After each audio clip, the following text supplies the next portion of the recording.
सामान्यांच्या हक्कासाठी, शोषितांच्या न्यायासाठी, आपल्या हक्काचं, आपल्या आवडीचं लोकप्रिय news channel MCN news Marathi.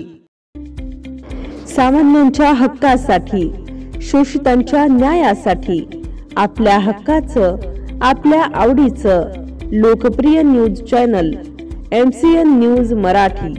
MCN news मराठीच्या 12व्या वर्धापन दिनाच्या हार्दिक शुभेच्छा। शुभेच्छुक सय्यद राजिक अली हारून अली, मुख्याध्यापक, जिल्हा परिषद उर्दू प्राथमिक शाळा उमरा, पंचायत समिती अकोट, तसेच सर्व शिक्षक शिक्षिका आणि शिक्षकेतर कर्मचारी वर्ग, जिल्हा परिषद उर्दू प्राथमिक शाळा उमरा। MCN न्यूज मराठी बातम्या आणि जाहिरातीकरिता संपर्क रामेश्वर अंबादासजी कावरे, उमरा सर्कल प्रतिनिधी, संपर्क क्रमांक 9850 47 56 31।